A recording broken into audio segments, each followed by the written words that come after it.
warahmatullahi wabarakatuh. Salam sejahtera bagi kita semua.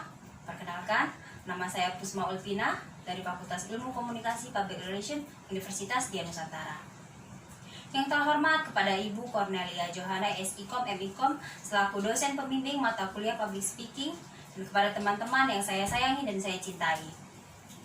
Sebelumnya kita semua ketahui, hingga saat ini masa pandemi COVID-19 di setiap negara, khususnya di negara kita Indonesia, masih belum berakhir.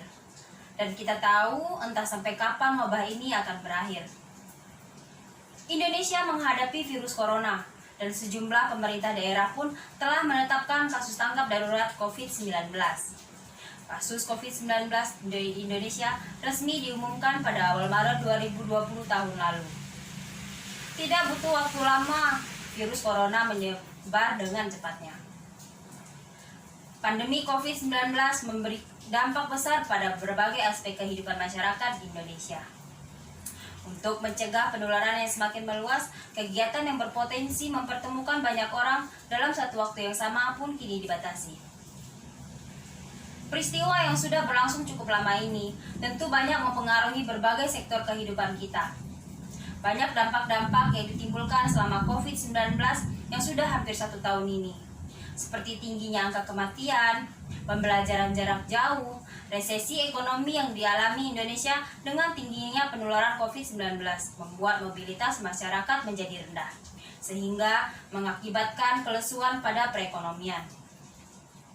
Yang membuat kehidupan masyarakat urban berubah drastis karena tekanan yang datang dari berbagai penjuru, termasuk dari aktivitas yang dikerjakan secara online maupun offline. Salah satu persoalan yang dihadapi penduduk kota besar yakni gangguan kesehatan dan emosional. Meskipun hadirnya pandemi COVID-19 yang merenggut hampir seluruh aspek kehidupan, justru menjadi peluang sekaligus memberi pelajaran hidup yang bermakna bagi kita. Dapat dilihat dengan kita yang lebih dekat dengan alam, mungkin tidak secara langsung membawa kita ke wisata alam, melainkan membuat kita menghabiskan waktu untuk berkebun dan bercocok tanam di rumah. Masker yang menjadi tren fashion. Dengan kewajiban menggunakan masker saat keluar rumah, justru menghadirkan tren fashion yang unik. Banyak sejumlah desainer yang memainkan peranan mereka untuk memproduksi masker yang dapat digunakan kembali. Dapat dilihat dari motif dan bahan kain yang beragam yang menjadikan masker sebagai salah satu tren fashion.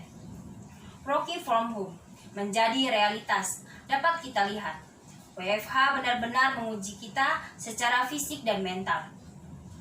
Kita tidak hanya mengerjakan pekerjaan kantor, melainkan semua pekerjaan rumah. Seperti mengawasi anak yang bersekolah juga dari rumah, yang kini dirasakan oleh para orang tua. Hidup di zaman pandemi yang seiring dengan seruan isolasi mandiri dengan tidak keluar rumah, kecuali dalam kondisi mendesak, demi memutus mata rantai penyebaran COVID-19. Publik tengah membentuk rutinitas berbeda dengan ruang gerak terbatas dan minimnya mobilitas.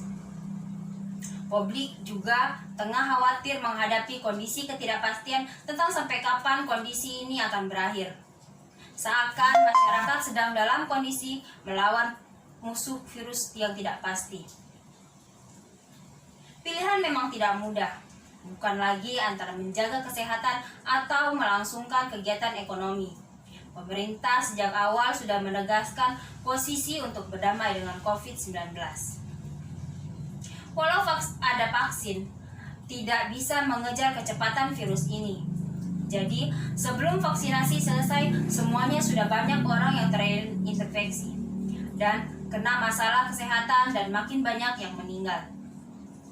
Akan membutuhkan waktu lama dan akan membutuhkan waktu banyak untuk pemulihan dari sisi kesehatan dan sosial ekonomi kita. Sayangnya, pelonggaran aktivitas sebagai bentuk berdamai dengan COVID tidak disertai pengetatan disiplin dan protokol kesehatan. Mungkin kita semua lelah. Maka dari itu, sebagai acuan kita perlu menerapkan 3M. Mencuci tangan, memakai masker, dan menjaga jarak. Demikian yang dapat saya sampaikan. Terima kasih. Wassalamualaikum warahmatullahi wabarakatuh.